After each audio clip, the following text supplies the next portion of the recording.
RBC Radio y el Instituto para la Calidad de la Pontificia Universidad Católica del Perú presentan Calidad al Día, un espacio dedicado a fomentar la cultura de la excelencia.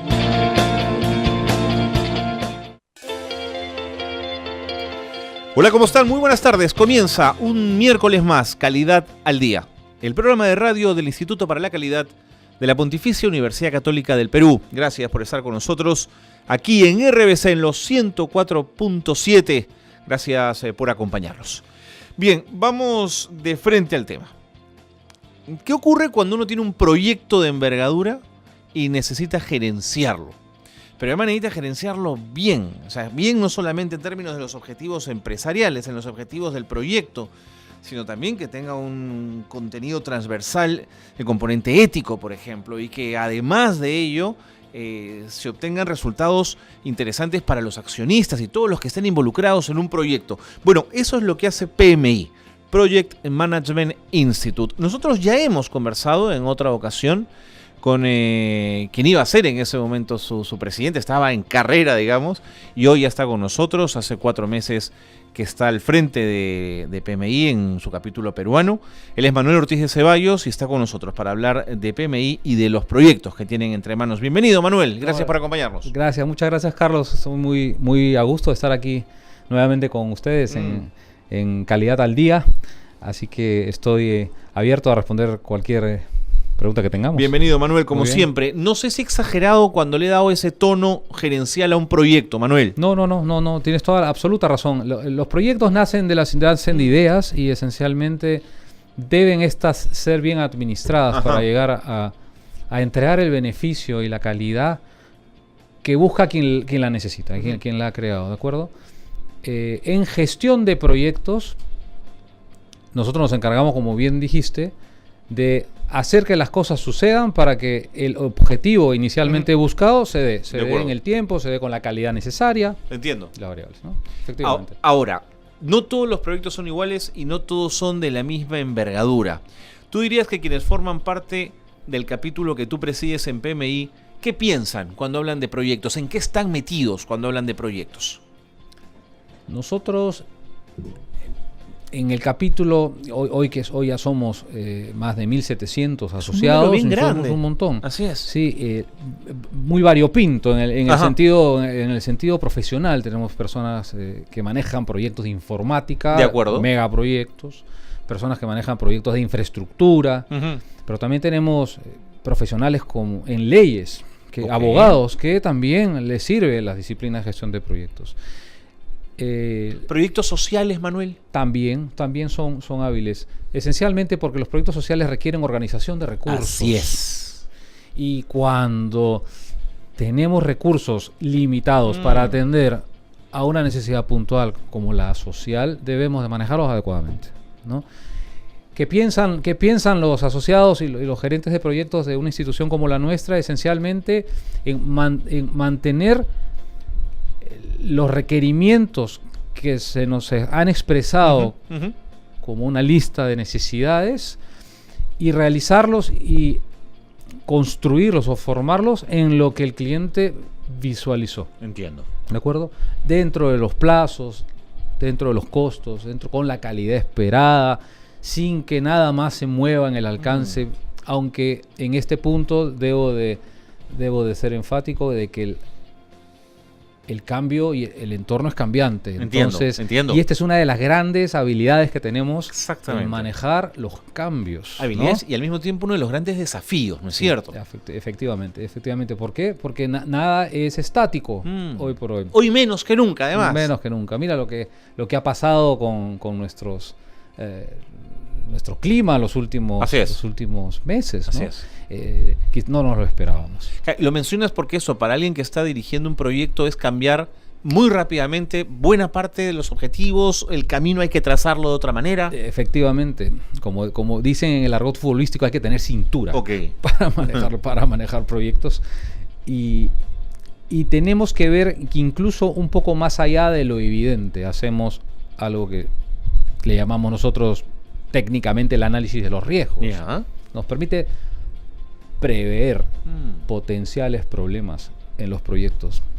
PMI nos da muchas herramientas, muchas certificaciones, estándares, metodologías, marcos conceptuales que nos permiten adicionar en nosotros diversas técnicas y que junto con nuestras habilidades personales, aquellas que son formadas por nuestra experiencia, nos permiten empujar y sacar adelante los proyectos proactivamente, que esa es una palabra importante en proyectos. ¿Tú dirías, Manuel, que cualquier profesional es capaz de gerenciar un proyecto o hay algunas habilidades profesionales que son más importantes que otras?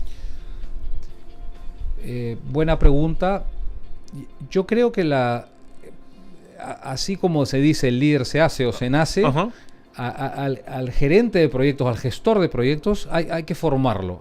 Tiene que tener los galardones de la experiencia, ¿no? Una habilidad importante es la organización. Ser organizado en tus tiempos de trabajo, en saber, por ejemplo, delegar. Y más allá de que estas habilidades que son blandas, les decimos, están las duras, las técnicas, que son el trabajo matemático. Seguro. A esto me refiero, ¿no? No todos tienen las mismas capacidades de personalidad para manejar proyectos, porque al final en proyectos lideras equipos de gente. Y tú tienes que inspirar a tu equipo a que vaya a la velocidad constante o una velocidad variable positiva para que los proyectos lleguen a buen orden. Y esto se logra esencialmente con la práctica. Y es por eso que PMI, nuestra institución, se fundamenta obtener cualquier tipo de sus certificaciones en la cantidad de horas que uno ha tenido haciendo proyectos a lo largo de su vida profesional. Entiendo. Hay que sustentarla, porque es la base, la experiencia es la base de un buen gestor de proyectos. De acuerdo. Desde tu perspectiva, y pensando un poco en el Estado, ¿tú tienes la sensación que allí donde hay necesidad de gerenciar proyectos, PMI tiene mucho que aportar? Sí. ¿O lo ubicas más en el mundo privado, Manuel? No, al contrario. En los proyectos hay una etapa que es muy importante, que es la formulación. Seguro. Que quiere decir, mira, tenemos un problema en nuestro pueblo, una necesidad, hay que formular alternativas de solución y elegir una de ellas. Esta alternativa se vuelve lo que le llamamos un proyecto. Nace, evoluciona a un plan.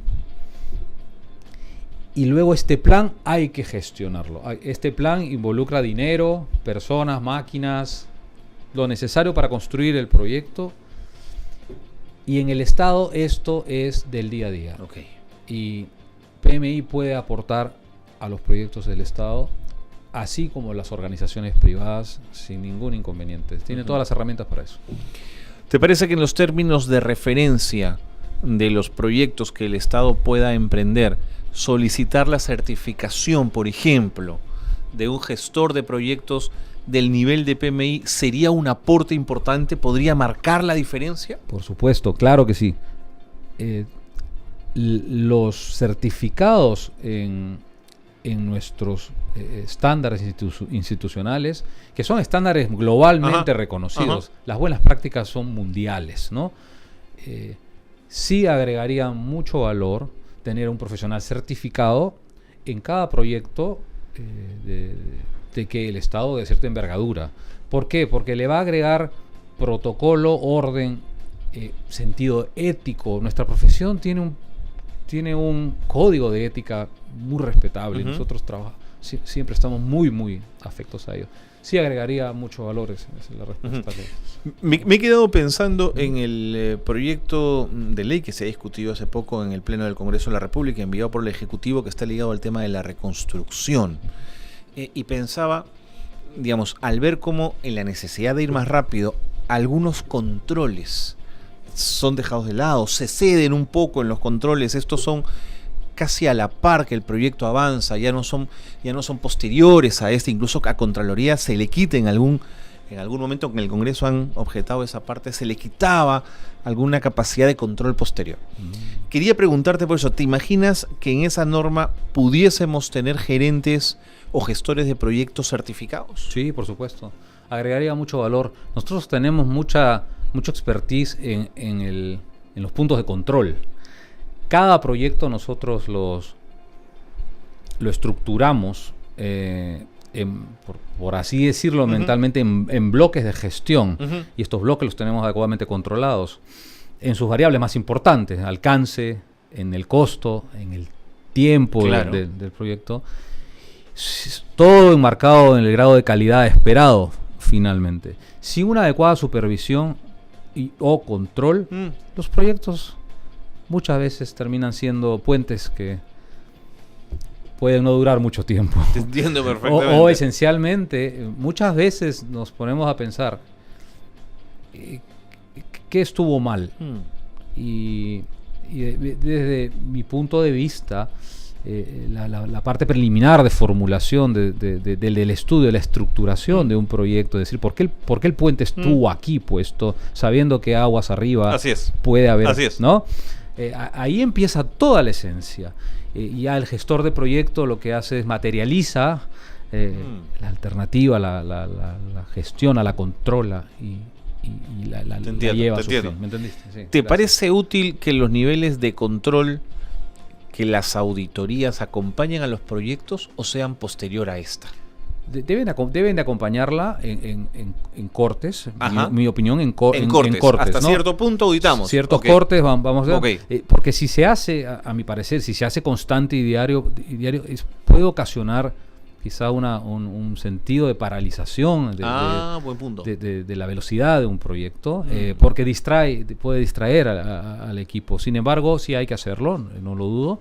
Y el examen posterior es aún más interesante y relevante. ¿Por qué? Porque va a determinar si lo que construimos cumplió a satisfacción con lo que pensábamos que iba a cumplir, ¿no? Si, por ejemplo, hablamos de una carretera, por así decirlo, la construye una carretera que inicialmente se diseña o se piensa que va a tener una duración estable en calidad por los siguientes 10 años, ¿no?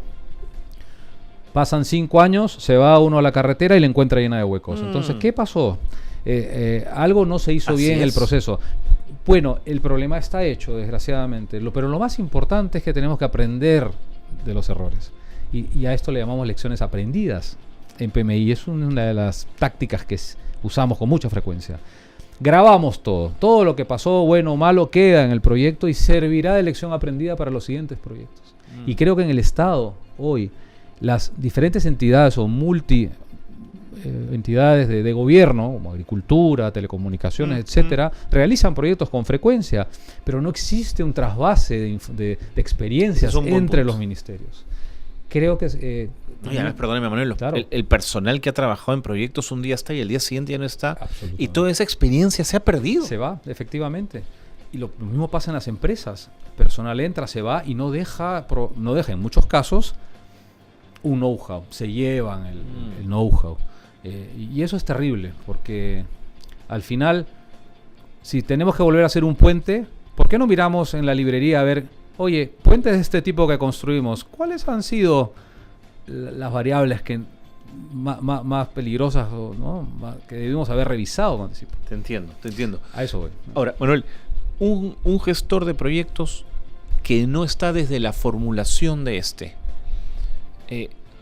digamos, con una simple ojeada puede saber, me meto en este tinglado o no me meto en este tinglado, esto va a acabar mal de todas maneras, ¿para qué me voy a meter en esto? ¿Es muy claro verlo o a veces el proyecto disimula esos bemoles? Muchas veces los gerentes de proyectos somos contratados en frío. ¿no? O sea, mira, claro. Por ejemplo, ya ganamos una construcción, vamos a contratar a un gerente de proyecto. Además no quieres perder el cliente, digamos. Exactamente. Bueno, vamos, si soy tu gerente y yo construyo lo que tú me digas que construya. De acuerdo. Ok. Alguien antes hizo el análisis. Alguien antes. Ahora, nosotros sí tenemos la habilidad de mirar desde anticipo y poder discernir si hay algo que no está muy claro desde el inicio. Por ejemplo, siempre hacemos planificación antes de hacer cualquier proyecto. Y en la planificación nos percatamos si hay elementos que no han sido contemplados y que van a ser un riesgo futuro en el proyecto. Y desde anticipo los ponemos y los evidenciamos. para hablar con el patrocinador y decirle, mira, te has olvidado de ponerle barandas no sé, a la carretera, por ejemplo, que es muy importante y si no la norma técnica lo pide. Así es. ¿Qué hacer al respecto? Manejo de cambios. Entonces sí nosotros estamos preparados para poder objetar lo que antes. Mi preocupación es que te digan no hay un sol más. Exactamente. Eso es el problema. Esto es lo que hay. Entonces ahí viene la decisión de ¿sigo o no sigo? De acuerdo. Te propongo, Manuel, que sigamos conversando de esto. Okay. Y te quedas un rato más para seguir hablando de estos menesteres de la gestión de proyectos. Nos tenemos que ir a la pausa. Okay. Es una pausa breve. Estamos en Calidad al Día a través de RBC en los 104.7. Calidad al Día es el programa de radio del Instituto para la Calidad de la Pontificia Universidad Católica del Perú. Regresamos.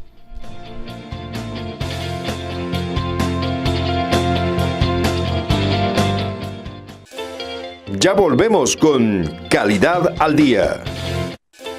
Continuamos con Calidad al Día. Seguimos en Calidad al Día, qué bueno que se han quedado con nosotros porque estamos hablando de la gestión de proyectos, la gerencia de proyectos. Y lo estamos haciendo con Manuel Ortiz de Ceballos, que es presidente del capítulo peruano de PMI, Project Management Institute. Esta es una organización global, ¿no es cierto, Manuel? Sí. ¿Qué tiempo tiene? Ya tiene un poco más de 30 y tantos años, 35 años alrededor. Fue fundada en los Estados Unidos y hoy tiene presencia en más de 80 países en el mundo. No me atrevo a decir que ya son más de 1,5 millones de asociados en el mundo, y alrededor de 700,000 certificados en una de las certificaciones más potentes de la institución, que es la PMP. Y Manuel, ¿tú percibes que en esos 30 años PMI ha podido sistematizar, organizar data, información a la que uno puede acceder si quisiera profundizar el mundo de los proyectos? Sí, qué buena pregunta que me haces. Justo me hicieron esa pregunta hoy día en una visita y efectivamente sí, PMI sí ha recogido buenas prácticas de los proyectos que a lo largo en el mundo, en todos los capítulos han surgido. Incluso tiene una revista, le llaman el PM Network, y en esta revista ellos premian a los mejores proyectos en el mundo, los más complejos. Hablamos quizás de megaproyectos, pero PMI puede aplicar para cualquier tipo de proyecto, entendamos eso. Sin embargo, la institución sí ha calado en muchas organizaciones a nivel mundial y los estándares, que esencialmente es la recopilación de buenas prácticas de gestión de proyectos, son utilizados por las más grandes instituciones en el mundo hoy día. Sigamos profundizando el tema de la gerencia de proyectos. Claro. ¿Tú tienes la sensación que el prestigio mayor de un gerente de proyectos es llegar con éxito a sus objetivos en cada proyecto que lidera? ¿O percibes que hay otros valores que habría que mirar con detalle en ese gerente? Sí. Yo pienso que esencialmente sí, efectivamente el logro o sea, el llegar a la meta es una satisfacción enorme. Eso no se lo podemos quitar a nadie. Pero sí hay otras variables. El gerente de proyectos es como un piloto de avión, ¿de acuerdo? Mientras más proyectos realice, más experiencia gana. Seguro. Y eso es realmente es oro para un gestor de proyectos. Porque se hace más valioso su nombre en el mercado. Claro. Y cada vez es como una adicción, a mi parecer. Vamos de un proyecto de menor escala a mayor escala y vamos creciendo, mayores desafíos, hasta que queremos tener el megaproyecto en nuestras manos. Quizás para muchos esta es una motivación importante. Para otros quizás la motivación sea la del reconocimiento de lograr los objetivos y el de escalar en posiciones en una empresa hacia gerencias funcionales probablemente, ¿no? O a tener algún tipo de rol distinto. Pero sí. Para un gerente de proyectos, una mega estructura en términos de ingeniería civil, una gran represa, estoy pensando, por ejemplo, ¿es un sueño? Es una pera en dulce. Es una pera en dulce. Absolutamente. Son proyectos que involucran muchas variables y sobre todo la gestión de los involucrados, de los grupos de interés, que estas creo que son habilidades que desarrollamos conforme vamos haciendo proyectos, en poder tratar de identificar diferentes personas que tienen intereses distintos, ¿no? Y cómo manejarlos. Estas personas están involucradas en el proyecto de inicio a fin. Lo que tenemos nosotros es que administrar un poco en nuestra capacidad de gestión humana, ¿no? Entiendo. Me vas entendiendo, ¿no? Y es por eso que nosotros en gestión de proyectos decimos que pasamos casi el 90% de nuestro tiempo conversando con personas en los proyectos, porque de eso se trata, es gestión de la información, ¿no? Y luego vienen los puntos de control necesarios. El gestor de proyectos es una persona, es como un gerente general en una obra, ¿bien? Okay. Está preparado para ver todo el entorno, aspectos contables, aspectos de costos, etcétera. Que atrás de él tiene a un equipo, que le llamamos el equipo de proyectos. Seguro. Que sin él no haría mucho, en el buen sentido de la palabra, porque él requiere información. Él requiere a alguien que se trabaje la data del proyecto para tener los reportes al día, etcétera. ¿Para qué? Porque el gerente de proyectos, al final, a quien tiene que reportar los resultados de su gestión, es a su cliente, que puede ser interno o que puede ser externo. Puede haber ganado un contrato, por ejemplo. Seguro. A eso. Y en esa misma lógica, ¿tú sientes que un gerente de proyectos, cuando lo ha terminado, le gustaría quedarse en él? ¿O sientes que misión cumplida a otra cosa? Sí.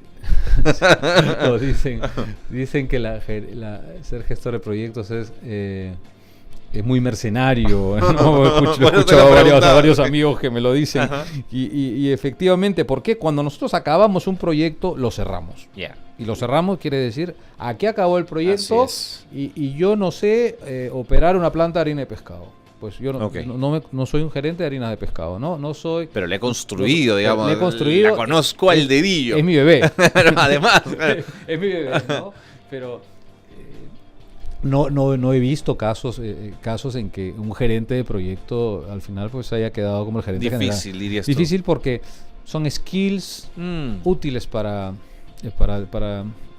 crear, para sacar adelante emprendimientos puntuales. Manuel, sé que PPI están preparando un evento muy importante para fin de año. Sí. Sé que en el interín van a haber otros, de los cuales podemos hablar en cualquier momento, pero este de noviembre, cuéntame de él. Bien, todos los años hacemos un congreso internacional de gestión de proyectos. Y este año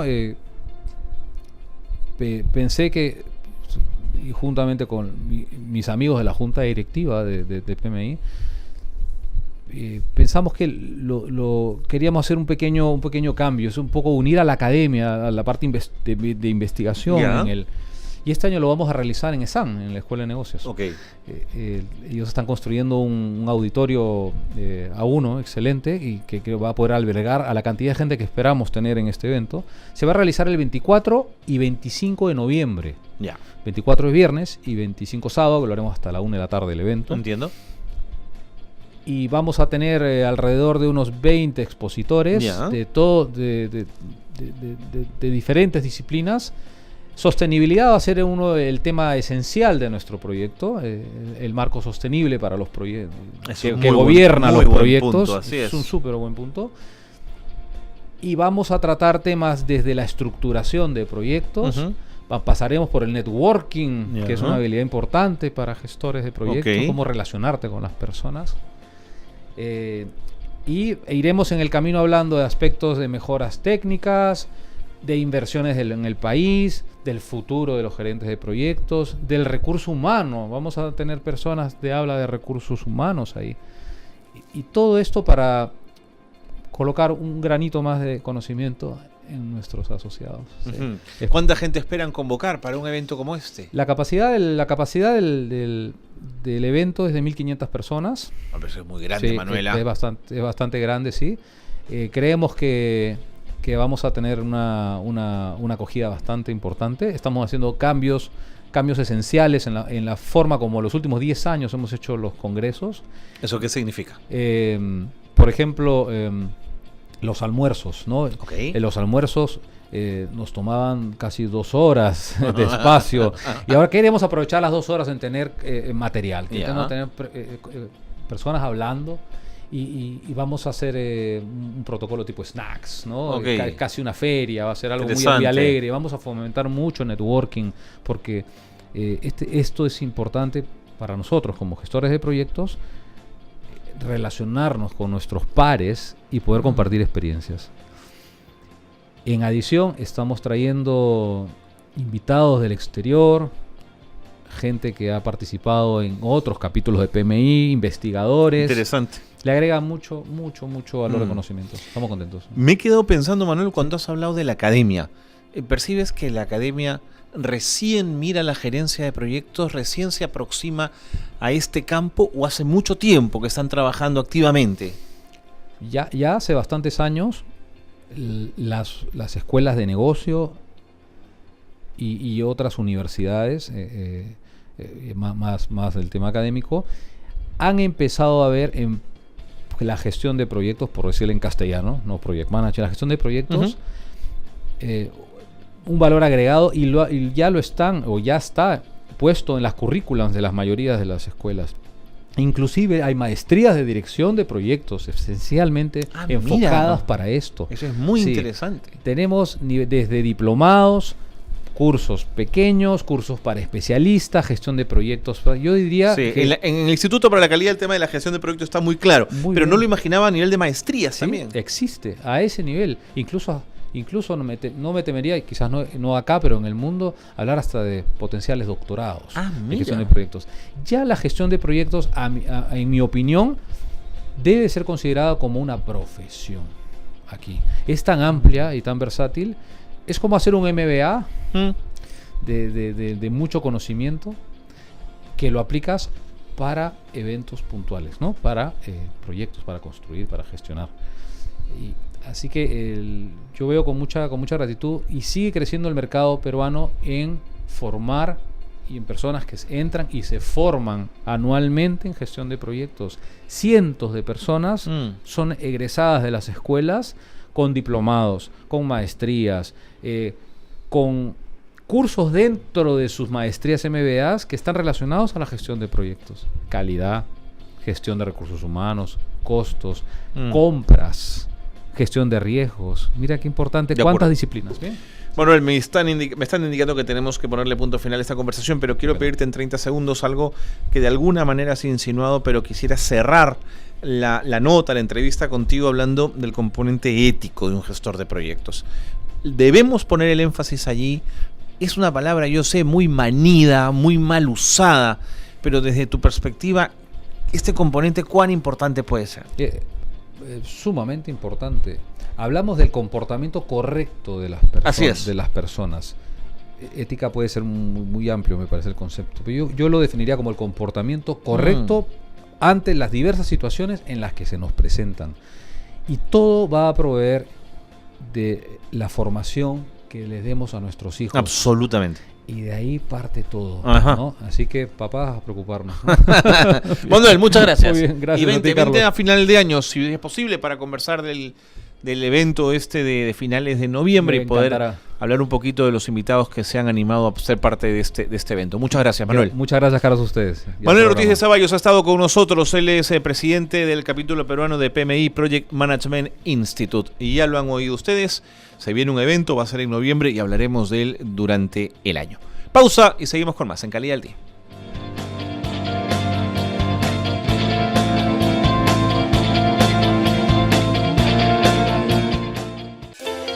Ya volvemos con Calidad al Día. Continuamos con Calidad al Día. Seguimos en Calidad al Día y vamos a hablar ahora de tecnología, pero desde otra perspectiva. A ver, ¿cómo lo explicamos en sencillo? Porque el tema es bien importante y es apasionante. Imaginen ustedes la necesidad de conectar a empresarios con centros de investigación que están todo el día planeando innovación, fortaleciendo tecnología, al mismo tiempo ligándolos con pymes, o sea, no con la gran empresa, sino también con la pequeña y mediana empresa, y al mismo tiempo con clusters, ¿no es cierto? Es decir, con empresarios que se agrupan para producir productos similares y fortalecerse en ello y poder exportar, vender, en fin. Bueno, eso es lo que se está intentando hacer, una plataforma tecnológica peruana que una todas estas fuerzas, todos estos compromisos. Alberto Cáceda, el gerente general de Latin American Professional Network, LAPNET, que están liderando este proyecto de plataforma tecnológica peruana. Yo quiero a don Alberto agradecerle muchísimo su presencia y que haya venido un rato a contarnos de qué se trata todo esto. Bienvenido. Gracias, Carlos. Gracias por acompañarnos. Un gusto estar acá en RBC. Encantadísimo. Mira, te cuento, la iniciativa de la plataforma tecnológica peruana nace del proyecto de Horizonte 2020 de Europa. De la Unión Europea. La Unión Europea, en su intento de poder tomar el liderazgo en lo que es innovación, está invirtiendo desde el 2014 al 2020 un equivalente más o menos a 80.000 millones de euros. Toma. Es una buena inversión. Es más de nuestras reservas Por internacionales supuesto, en exacto. Innovación, fantástico. Pero tienen, la estrategia es muy fabulosa. Entonces ellos ven a Latinoamérica como un aliado. Ya. En ese sentido, ellos también han ayudado a que en cada país haya una plataforma tecnológica. Hay una mexicana, brasileña, uruguaya y nosotros acá en la peruana, que gracias a una iniciativa de la Cámara de Comercio de Lima, ellos resultaron como la Secretaría General, como el sponsor de este proyecto, y ahora después de casi un par de años de trabajar, planear y ver todo lo que es la parte inclusive legal, ya a partir de diciembre la plataforma tecnológica tiene personería legal. Entiendo. Yo soy director, el presidente es el ingeniero Guillermo Pacheco, que es un gran empresario en industria de manejo de transferencia de fondos con los bancos. Pero bueno, ¿a qué va la plataforma? La plataforma se orienta a que en el país se impulse el desarrollo tecnológico. Y cuando uno habla del desarrollo tecnológico, no es simplemente computadoras, ¿no? Ni robótica. Es muy importante que nos explique eso. No es solamente eso. Claro. ¿Qué es entonces? El tema, si ustedes ven en internet, busquen lo que es el tema de convergencia tecnológica. Es un tema muy apasionante. O sea, hablar de la convergencia tecnológica es hablar de los bits, que es la parte informática, así es, con las neuronas, la parte cognitiva, además la parte de nanocomponentes, la nanotecnología y la biotecnología. Entonces, estos cuatro elementos que para muchos es ciencia ficción, don Alberto, todavía. Es ciencia ficción, pero dice que lo que está sucediendo ahora en tecnología, hace 20 años era ciencia ficción. Así es. Pero ahora cuando hablamos de, por ejemplo, tener en la parte de robótica, entrar al mundo de la nanotecnología y encontrar nanobots que podían entrar hacia el torrente sanguíneo, fantástico, ingresar sin hacer ninguna fisura externa y hacer una cura, un quiste o cosas por el estilo. Entonces, eso es básicamente lo que se viene. Capilar y romper un coágulo, por ejemplo, ¿no? Eso es fantástico. Exactamente, atacar directamente sin hacer ningún tipo de... De acuerdo, pero don Alberto, dicho así para nuestro país, eso suena casi como inalcanzable. ¿En qué ayudaría la plataforma? Ese es casualmente, primero, la parte de sociabilización, digo, socializar de que eso existe, que hay una brecha tecnológica que nosotros tenemos que cubrir y que no tenemos que esperar a iniciar procesos desde cero, sino ya hay que sumarse a la ola de la tecnología, de frente a la biotecnología, y acá tenemos buenos proyectos que se están darlos a conocer, impulsarlos. El 20 de mayo vamos a tener, por ejemplo, una hackathon de telesalud con la Universidad Cayetano Heredia, con Lady Murrugarra, que estamos moviendo este punto, y con la Universidad de Ingeniería. Esto va a ser en Inictel. Entonces, como ahora ya estamos hablando de servicios a distancia, telesalud es cómo hacer todo el proceso de promoción de la salud a distancia. Por supuesto. Y mucho tiene componente educativo, tiene componente de gestión, tiene componente asistencial, pero el componente muy importante es la tecnología de comunicaciones que existe para poder transmitir los videos y cosas por el estilo. Ahora, hace poco Facebook ha anunciado que tiene un sistema en el cual uno, con sistemas básicamente holográficos de realidad aumentada, uno puede entrar y sentarse como si estuviese en una misma mesa con los amigos que pueden estar en otra parte del mundo. Entonces, eso se puede aplicar para lo que es conocimiento. Para entrenamiento, por ejemplo, tengo una pequeña microempresa, yo quiero entrenarlos para hacer todo lo que es proceso en minas, explosivos o cosas por el estilo. No tengo que estarlo llevando a la mina ni hacer que explote nada. Simplemente lo siento en uno de estos cubículos y ahí hago parte del adiestramiento. Un espacio simulado, ¿no es cierto? Claro. Es extraordinario. O sea, si ustedes se acuerdan de la película Matrix, Claro. la matriz donde el tipo se sienta y aprende un idioma en poco tiempo. Así es. Dentro de 10, 20 años ya vamos a llegar a algo así. Don Alberto, pero entonces necesitan incorporar en este proyecto un componente comunicacional muy potente. Necesitan que la gente se sume a una iniciativa tan fuerte como esta. Exacto, Carlos. Y casualmente ahí donde lo que tú estabas hablando de y cómo entra nuestra labor, yo casualmente estoy a cargo de la mesa de redes e interoperabilidad. ¿Ya? Para muchos el tema de redes e interoperabilidad está resuelto. Bueno, eso es hasta Es cierto relativo, punto así relativo. es. ¿Por qué? Porque ahora viene lo que es Internet de las cosas. Claro. El Internet de las cosas es de que yo tengo que conectarme con cada elemento, Así inclusive es. con la ropa, Así es. con cada artefacto de la casa, y es por eso que ahora inclusive, ¿no? el Internet tradicional, que era el IPv4, quedó chico y ahora se está usando el IPv6. Así es. Que ya tiene mucho más direcciones para poder interconectar. Porque la explosión todos de los internautas elementos. se multiplicó por N, ¿no es supuesto. cierto? Sí, sí, ya estamos hablando de que van a haber trillones de conexiones. Así es. Ya no estamos hablando de millones, ¿no? Sino actualmente más o menos puede ser una relación de dos o 13 componentes por persona, pero vamos a llegar a tener miles.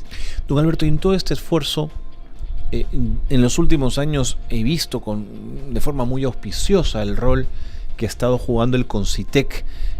¿Cómo evalúa usted el trabajo del Consejo Nacional de Ciencia y Tecnología para ser un socio en una plataforma como esta? Sí, por supuesto. Para que haya un cambio radical en un país, tiene que juntarse la ciencia, la ingeniería y la innovación.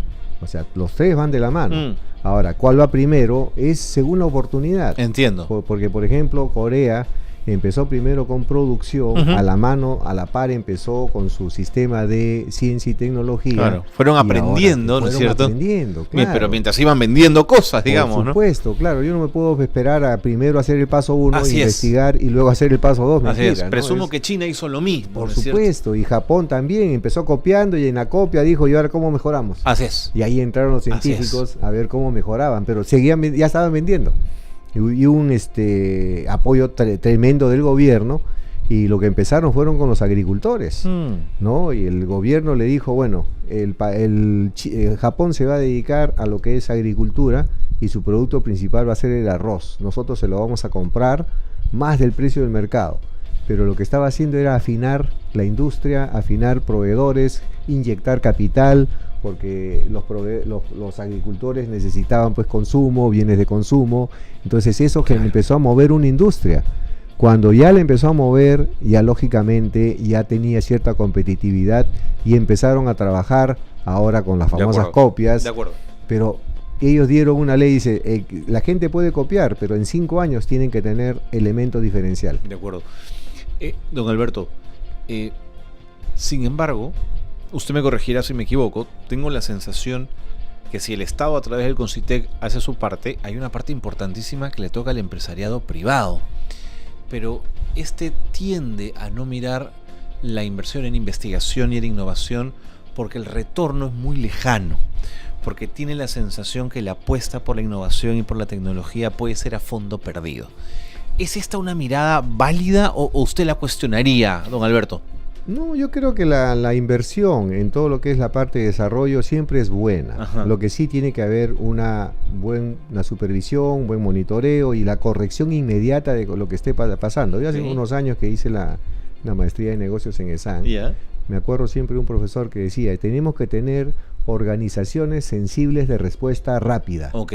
No es que este programa dure un año y al año si vemos qué tal va, no, acá tiene que ser en el momento. Hay que acompañar el proceso e ir midiéndolo permanentemente. Y si es que hay que hacer un cambio, tenemos que tener la facilidad y la flexibilidad para poder cambiar. Pero Alberto, esa versatilidad es bien complicada a veces. Hay profesionales que no son capaces de cambiar. Les cuesta muchísimo. Pero el éxito de las grandes organizaciones, si hablamos de Facebook, si hablamos de Mark Zuckerberg, hablamos de Bill Gates, ellos fueron pues innovadores, o Steve Jobs, innovadores que cambiaron. Absolutamente. Pues como decir, ¿no? Yo siempre hago la paradoja o el ejemplo de Tomás Alva Edison. Él llegó a tener como 1000 inventos, fue el inventor más grande del mundo. Ajá. Pero por cada invento, él en sus pruebas y ensayos prueba-error, él habrá tenido por lo menos 10 fracasos por cada invento. Claro. Entonces también fue el fracasado más grande del mundo. Claro. Entonces, ¿cómo vemos? Vemos el vaso medio lleno. Claro, vemos el de vaso acuerdo, medio de acuerdo. vacío. Hay que fracasar y hay que Claro, intentarlo o sea, cuantas no, veces sea exacto. necesario. Y ese es el reto. Don Alberto, el tiempo voló. Muchas gracias por haber estado con nosotros y manténganos al tanto de la plataforma y de los avances y de las cosas que van consiguiendo en el camino. Ya en otra oportunidad, a ver si hablamos de los proyectos de la clínica PYME. Tenemos que hablar de ello. Tenemos que hablar de ello. Son propuestas novedosas. Don Alberto, que le agradezco van a muchísimo. cambiar Y sigamos conversando. Perfecto. Muchísimas gracias. Muchísimas gracias, Carlos. Muchos éxitos. Alberto Cáceda, gerente general de Latinoamérica Professional Network, LabNet, ha estado con nosotros aquí en el programa. Vámonos a la pausa y seguimos con más.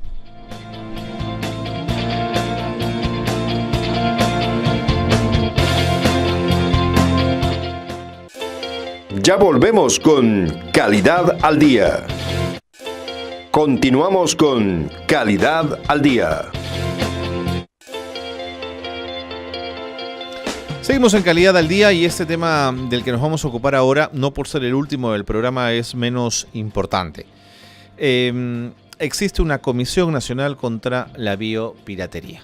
La PCM monitorea permanentemente este asunto y con su aliado estatal, digamos, Indecopi, van evaluando y mirando qué ocurre a este nivel en nuestro país. Andrés Valladolid es el presidente de la Comisión Nacional contra la Biopiratería y está aquí con nosotros para hablar justamente de cómo el país primero se defiende de los embates de la piratería o de la biopiratería, pero también en vez de defenderse, cómo da un paso adelante para ser dueña, ¿no es cierto? Y usar al máximo nuestras potencialidades antes que nos las pirateen. ¿Cómo estás, Andrés Valladolid? Bienvenido, gracias por estar con nosotros. Muy buenas tardes. Un gusto tenerlo en el programa. Igualmente. Definamos biopiratería. Andrés, ¿a usted le parece? Sí. Para empezar, la biopiratería es un término relativamente nuevo. Tiene más un sentido político que técnico. Okay. En todo caso, la biopiratería la definimos como el acceso y o el uso no autorizado o no compensado a los conocimientos tradicionales de los pueblos indígenas peruanos y a los recursos genéticos también de origen peruano, ¿no? Vamos a ello. Cuando usted me habla, por ejemplo, de comunidades indígenas que son dueñas de un conocimiento ancestral, ¿qué hace que ese conocimiento sea suyo? Cuando alguien se apropia de un conocimiento y dice, esto es mío. Correcto. A ver, buena pregunta. Para esto hay que precisar lo siguiente. De acuerdo a nuestras normas, el Estado peruano es soberano sobre sus recursos genéticos. ¿De acuerdo? Del mismo modo, el Estado peruano reconoce el derecho de los pueblos indígenas a decidir sobre sus conocimientos tradicionales. Okay. De esa manera se está reconociendo que ellos son los titulares o los dueños de los conocimientos tradicionales. Entonces, si un tercero quiere utilizar o acceder a un conocimiento tradicional, primero tiene que contar con lo que se llama un consentimiento informado previo de la comunidad. Y si es que lleguen a algún tipo de acuerdo para algún tipo de explotación comercial, por ejemplo, o inclusive para algún uso posterior, tiene que haber un acuerdo con el pueblo indígena. Ahora, específicamente aterrizando al tema de biopiratería, si por ejemplo, un ejemplo muy concreto y real, hace el año 2008 una empresa de origen francés quiso patentar una composición cosmética, ¿no?, que estaba basada sobre la semilla del sacha inchi. De acuerdo. ¿Ya? Entonces querían patentar esta composición cosmética basada en el sacha inchi para prevenir las arrugas o el tratamiento de las arrugas. Muy bien. ¿Y qué pasó? Sin embargo, nosotros identificamos que esto estaba relacionado con un conocimiento tradicional. Es más, había un libro donde habían recogido muchos conocimientos tradicionales y literalmente decía, ¿no?, las ancianas chayahuitas, campas, boras, huitotas, que son de los pueblos indígenas de la selva, utilizan una mezcla, ¿ya?, de la harina de la semilla del sacha inchi con el aceite de sacha inchi para hacer una crema que se pone en el rostro para prevenir desarrollos. Entonces, el conocimiento tradicional estaba ahí. Y obviamente esa solicitud de patente pues estaba basada sobre un conocimiento tradicional sobre el cual querían de cierta manera apropiarse. La empresa francesa quería apropiarse de. Correcto. De acuerdo. Entonces, antes de llegar a cómo se resuelve una situación como esa, un paso anterior, ¿es necesario que el conocimiento esté sistematizado y detallado o basta que exista? ¿Quién lo reconoce como tal? Okay. Usted me dice el Estado, pero ¿el Estado a través de qué y de cómo? Bueno, nosotros tenemos una ley que es la 27811, es una ley pionera a nivel mundial. ¿Ya? Se llama Ley de Protección de los Conocimientos Colectivos de los Pueblos Indígenas relacionados a los recursos biológicos. Entiendo. Entonces, en esa ley se reconoce justamente que los titulares de estos conocimientos colectivos son los pueblos indígenas. Y esa ley protege a los conocimientos relacionados a los recursos biológicos sin importar que estén o no estén registrados. Su sola existencia ya garantiza que, hemos dicho, su sola existencia pertenece al pueblo indígena. Se lo preguntaba porque para hacerlo valer en una corte, yo presumo que vale más, o sea, hace falta muchos más argumentos que los dichos por parte de las propias comunidades. Algo más tendrás que tener en la mano para mostrar que eso pertenece al país y a esa comunidad. Es correcto, o sea, justamente cuando se combate un caso de biopiratería en el sistema de patentes, nosotros tenemos que demostrar técnicamente y con documentos que esa patente o esa solicitud no cumple pues con los requisitos de patentabilidad, como son novedad y nivel inventivo, porque han utilizado un conocimiento tradicional antes. Ahora, obviamente, nuestros conocimientos tradicionales son orales. Ese es el punto. ¿No? Exactamente. Entonces, ¿qué utilizamos? En primer lugar, utilizamos aquella información que está en libros, revistas, porque ha habido muchos investigadores que a lo largo de su vida han estado recopilando conocimientos. Ahí los antropólogos tienen un rol fundamental. O los etnobotánicos. Así es. Entonces, una vez que ellos publican, eso ya nos sirve a nosotros para decir, miren señores, ya antes se ha hablado de este tema. Entiendo. Esa es una forma. Esa es la más usual o la más útil en todo caso. Sin embargo, la ley que hice referencia hace un rato, la 27811, también crea los registros nacionales de conocimientos tradicionales, que dos de ellos están a cargo y bajo la supervisión del INDECOPI. Entiendo. Uno son los registros públicos, ¿ya? El cual está conformado por todo aquel conocimiento tradicional que ya salió del ámbito de su comunidad, o sea que están en dominio público. Puede ser, está escrito, puede haber sido inclusive filmado o grabado, ¿no? Constituye el registro de público, ¿no? De dominio público, perdón, así es el nombre. Ahora, sin embargo, también existe el registro de conocimientos colectivos confidenciales. ¿Ya? Ahí sí son aquellos conocimientos que no han salido del ámbito de la comunidad.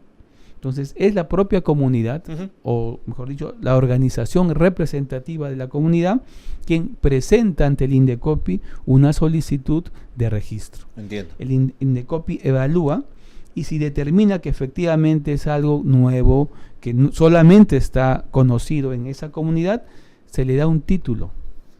Y se le da un título importante, reconociendo entiendo. La titularidad, valga la redundancia, de ese pueblo indígena sobre ese conocimiento. De acuerdo. Sin embargo, ¿qué pasa?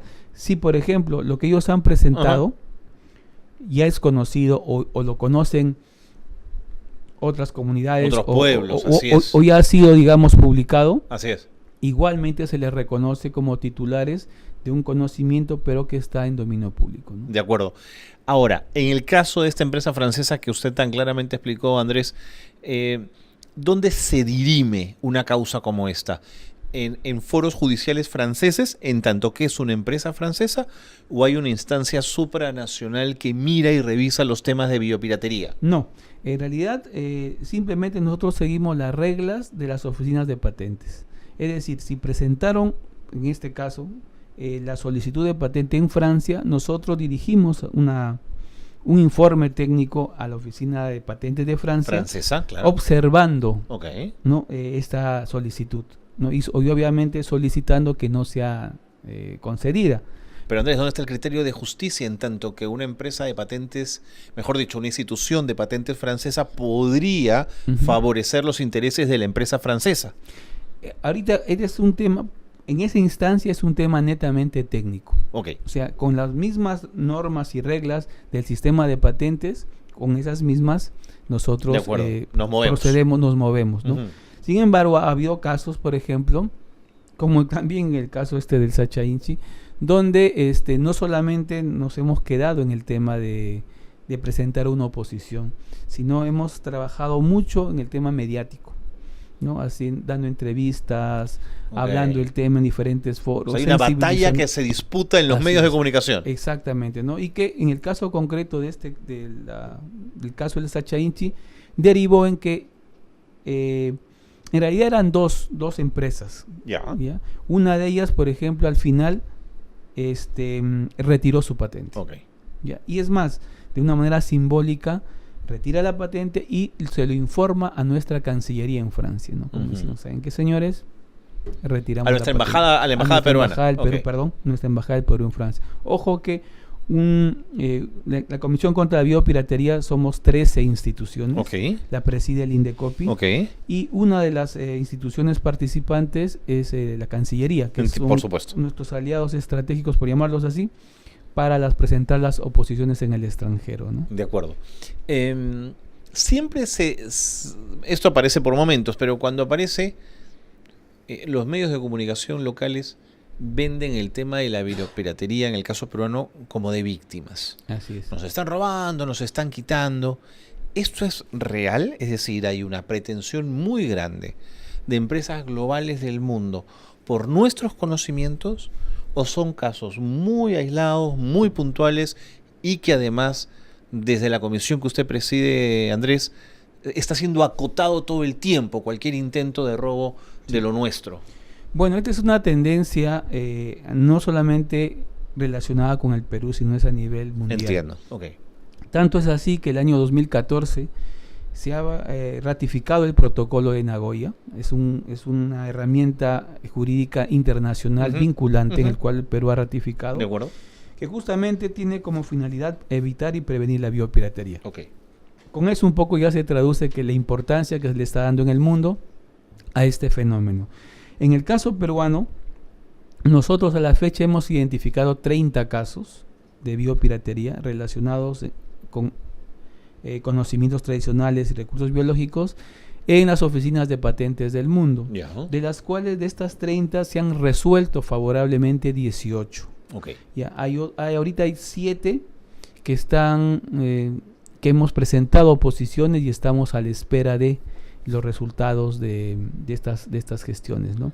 Ahora, finalmente, algo importante que has comentado es que efectivamente nosotros no nos quedamos en el plan de víctimas, ¿no? Porque no es una buena estrategia. Así es. La estrategia defensiva no es la mejor. No funciona, claro. Más bien, entonces, ¿qué pasa?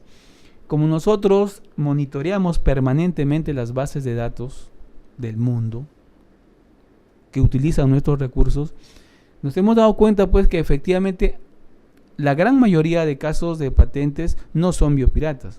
Es decir, están utilizando, están accediendo al recurso, lo están estudiando, lo están investigando, les dan un valor agregado o simplemente innovan y hacen sus patentes. Claro. Nosotros estamos utilizando esa información para crear unos boletines que hemos denominado Biopat, en el cual son una especie de inteligencia comercial o inteligencia tecnológica. Entonces nos estamos adelantando. Entonces, por ejemplo, ya tenemos 18 boletines que los pueden encontrar en la página web del Indecopi o de la Comisión Nacional. Ahí identificamos las tendencias de uso de nuestros recursos con la finalidad de que los investigadores peruanos tengan fuentes para investigar, se inspiren, digan, mira, por ejemplo, una cosa muy anecdótica. Ya para terminar, Andrés, que me tengo que ir. Sí. Hay por ejemplo, una patente en Japón sobre maca para curar la resaca. Imagínate, entonces eso es algo que alguien lo podría empezar a investigar. Claro, por supuesto. ¿No? Y de repente por ahí sacar un emprendimiento interesante, ¿no? Pues es un buen punto. Andrés Valladolid, muchísimas gracias por habernos acompañado. El tema es apasionante. Gracias por haber estado con nosotros en el programa. Hemos estado con Andrés Valladolid, presidente de la Comisión Nacional contra la Biopiratería. Nos tenemos que ir ya, pero antes quiero decirles que se viene en el Instituto para la Calidad de la Pontificia Universidad Católica una diplomatura en gerencia de proyectos y calidad. Justo hoy día hemos hablado de gerencia de proyectos. Esto va el 12 de mayo, la virtual y la presencial el 23 de mayo. Es una buena oportunidad. Y también hay una diplomatura en sistema integrado de gestión. Esto va el 12 de mayo.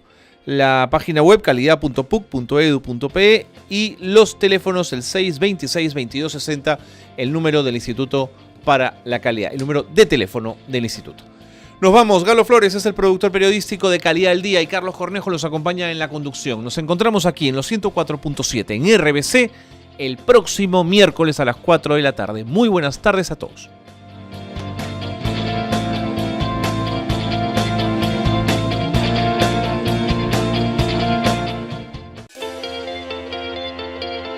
RBC Radio y el Instituto para la Calidad de la Pontificia Universidad Católica del Perú presentaron Calidad al Día.